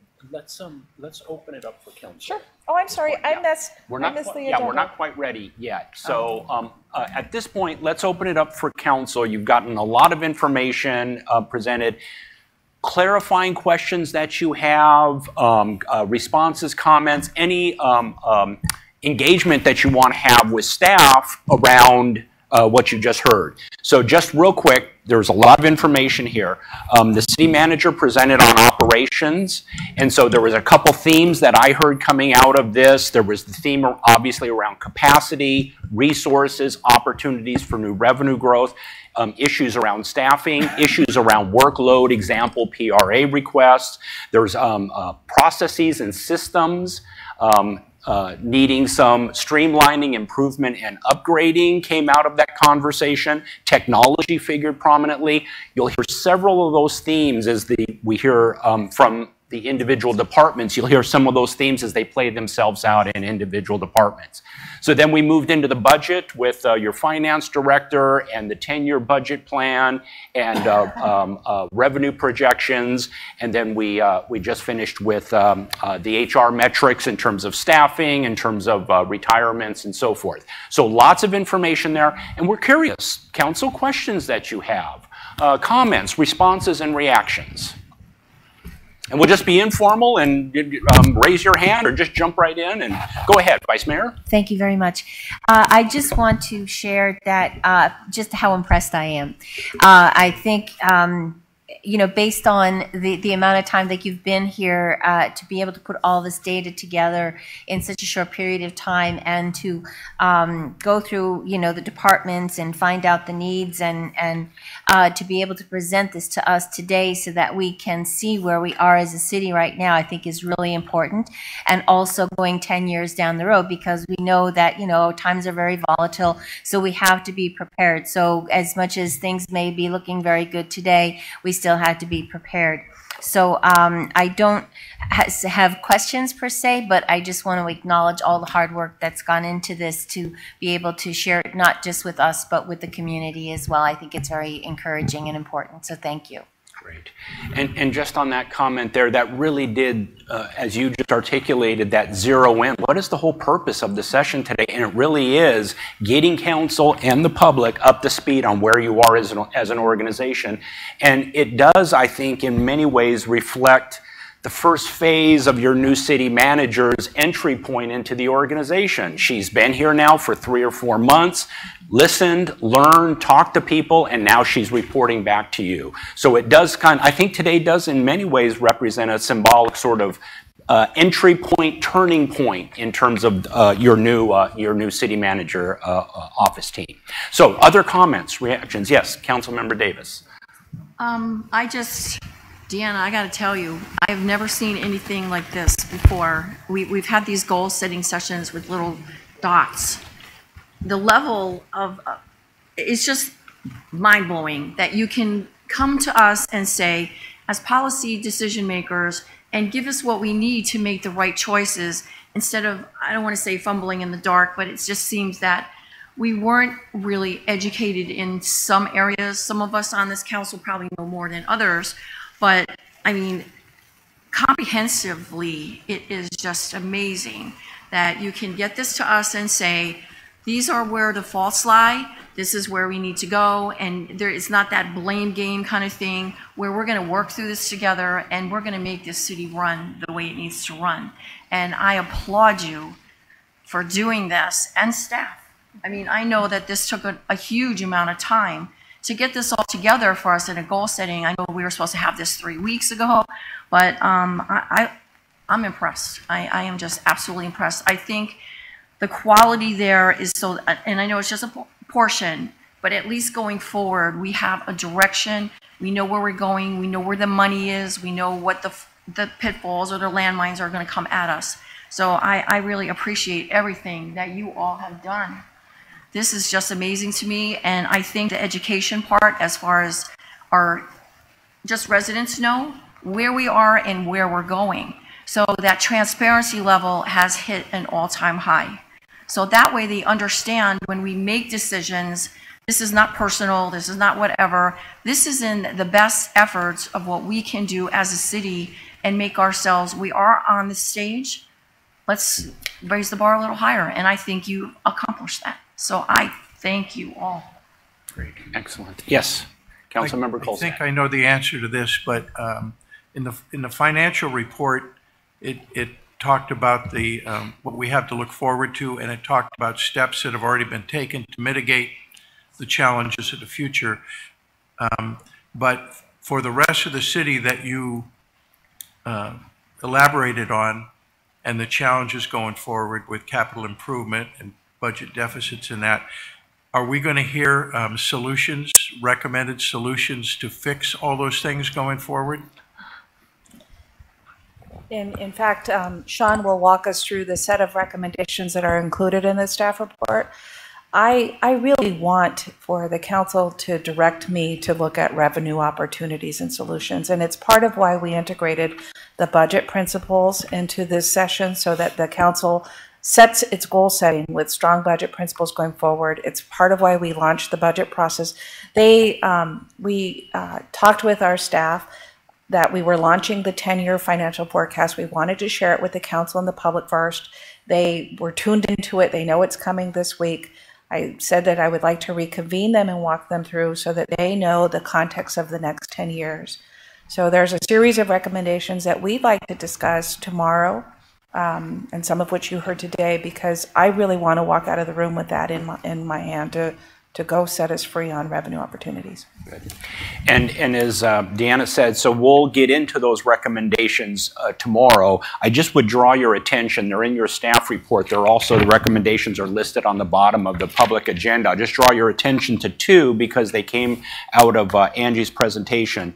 And as Deanna just mentioned, direct staff to initiate a revenue opportunities and expenditure growth management effort to stabilize the 10-year financial plan. So that's one recommendation, and she's asking for you to give her authorization and approval to do that. And the second, support and approve the transition from to a 2-year budget development process beginning in 18-19, and direct the alignment of resources accordingly. So we'll check in with you tomorrow after we work through all the rest of the department presentations. Is that something that you're willing to do in terms of providing authorization and approval for city manager? So other comments and reactions? We've got a couple minutes here. We can, yes, council member. I do want to, and I'm not sure that this is on, but I really do believe that this distills the current condition of our city, and it sort of brings together everything in an organized fashion. At least we have that snapshot. We know where we are so that we know where we can go. So I appreciate that. It is a lot of information, but it's good information, and it makes me feel that we are getting that management grip on things, and we'll be able to proactively then fulfill all of these goals and all of these priorities. And certainly revenue generation is top priority, has to be. Yeah, it's an interesting metaphor, the management grip. You know, when I'm thinking about water going through your fingers, right? I can't get a hold of it or it's slippery, and no, I've got this firmly in my hand. A council member? Yes, thank you. So I very much appreciate all the work, and I think a lot of what has been said so far, you know, kind of confirms a lot of concerns that some of us have had and members of the community, and I think even some of the staffing. So I think that I guess, you know, you've heard me talk about when people use expressions like Santa Clara Way, but I hope that perhaps this will be the beginning of a time when we can say that means something like, not every decision is going to be data driven all the time, because some of you have heard me talk about that, but, we still have to have, come from what are the immediate needs, or what are some of the heartfelt concerns of a community. So not everything is going to be data driven, but I do think in most situations, when you are running an organization as complex as this, that's a far better way to, should be your foundation. And along with that, I think also too that, we all have lots of creative ideas, but for all of this to work, everybody's got to stay on the same page somewhat, and be disciplined and agree that we're going to have to make some very difficult decisions on prioritizing, and it can't all be heart decisions that where we decide where we're going, and we've made some decisions in the last few years to improve some of the revenue sources and to look at the impacts that have been caused or brought about in our community, and I really hope that we'll particularly look at. Some of us have asked for a couple of years that we really look at some of the rest of those impact fees. We focused a lot of time and energy on how much does it cost to rent a room at the library, but not as much perhaps on some of these other, transportation areas or things like that, to make sure that we are getting the revenues that we need to really have a world-class city, and for our community to recognize when they look at that chart that there are taxing sources that are on other cities' charts that are not on ours. And that, once again, is the decision whether we decide we want to continue in that vein. But, to take that, to be cognizant that we have chosen not to tax in certain areas, and then we become more reliant on a tax that's very volatile, particularly sales tax. Yeah, very good. Excellent. Other comments? Yes. Thank you. I agree with all the comments that have been made so far. I think this is really refreshing that we will be able to get the type of information that we're going to need that drives our decisions in the future on the council, and we really need to know where we are right now in order for us to make decisions as to strategically how we plan the future of Santa Clara. So that's really important. There's a couple things that really stood out for me that I have some questions on, just in a general way. One, I see that one of the recommendations is that we'll be adopting the 2-year budget this year. That is a recommendation. So one of the thoughts I had were, what would be maybe a downside of that in terms of, are we still going to be able to address the ever-changing issues, I call them the drive-bys, that happen as life happens in the city, and unanticipated situations that happen, and what would be our response with the 2-year budget, and will we be nimble enough that we can address those concerns? And that's one of the questions I had. And then there's other things like the customer relations management system that was talked about.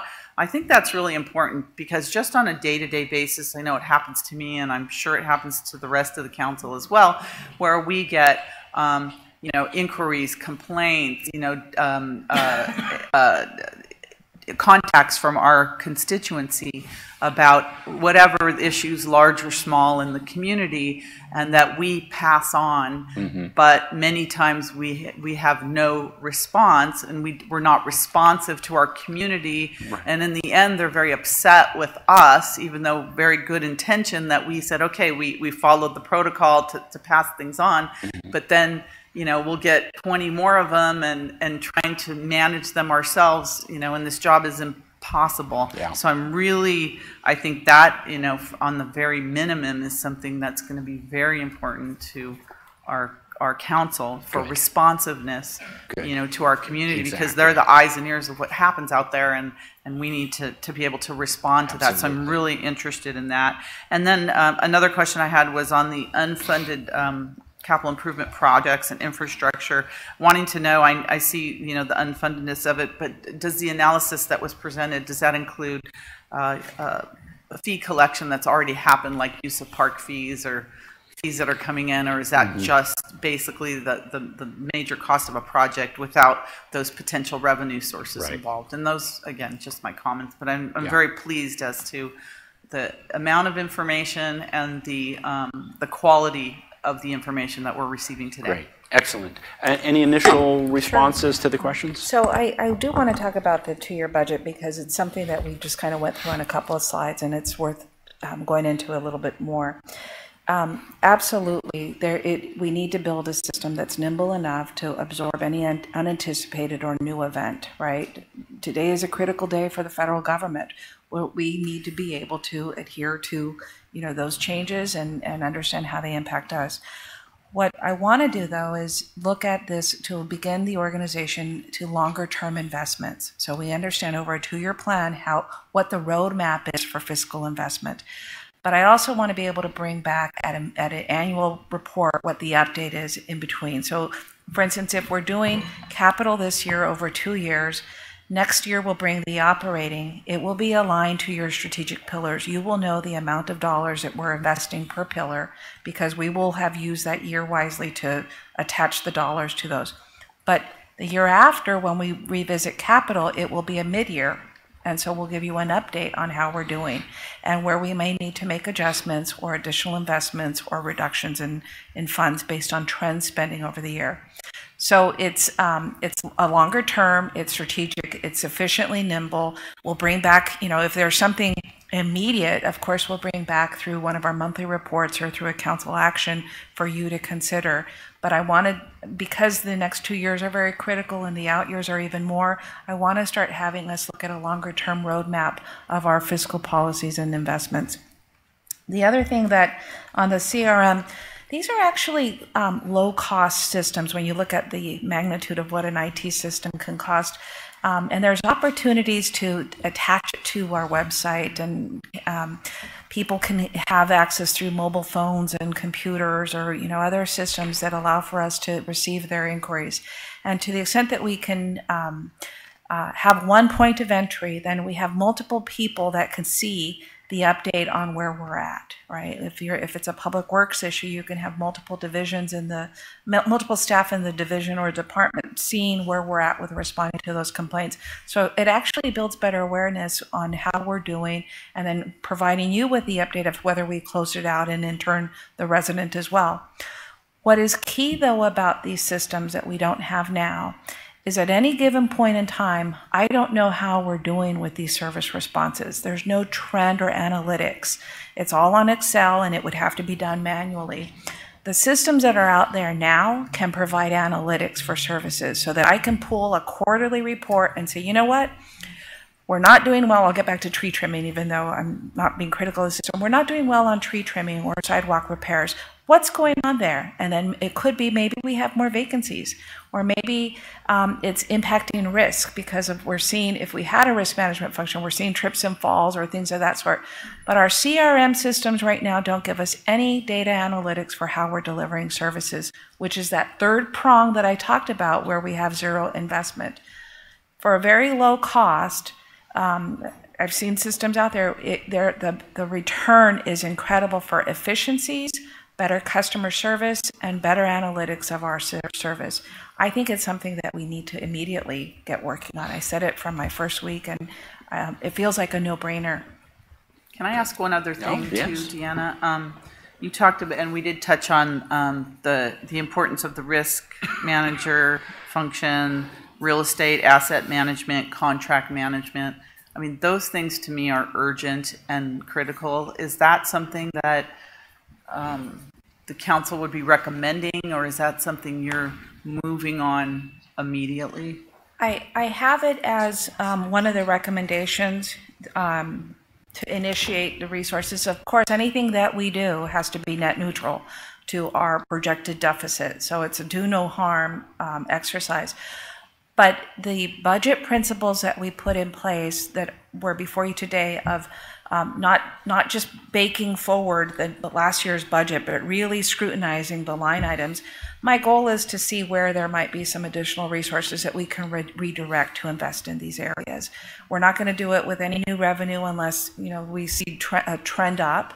And so it's important for us to first understand where there's efficiencies that the organization can surface to invest in these so that we can get started. I know So- these types of positions will probably create revenue for the city as well as Yes. protecting the city and their, I think it's not, this is not a want to have, it's absolutely a must have in terms And of our how we manage. Similar to our contracts management is a very manual process. An e-sign, which you'll hear later on, that initiative, automated contracts, those are all efficient services that lower cost and increase our capacity. On the unfunded capital projects list, I would suggest that we have study sessions and start to look at these where we present the fees related, the funding levels, walk through with the council these projects, get input in terms of what you have in mind. One of them already is our civic center, because you will hear, as we hear from our departments, a lack of space. That is probably one that we will want to surface sooner than later. I'm tracking it on a future pending list. But for us, it looks like we should pace ourselves over the next year on how we bring these items forward and begin to look at funding mechanisms and where our fees are serving us well and where we may need to revisit them. Good. And just in response to the mayor's question about the risk management function, so that is recommendation number 6. And again, we'll check in with you tomorrow and ask you on all of those recommendations and that one specifically. Good. Other comments, reactions from council? Excellent. Okay, so we're doing great so far time-wise, and again, that's a big role that I play today. So we have a break scheduled for 10:15. Do we need a break? Do we need a couple minutes now? Because we're moving into a different segment as we start to. I think it's a natural good breaking point now. Yeah. So let's take 15 minutes, and we'll reconvene. Let's reconvene at a quarter after. We'll reconvene at a quarter after.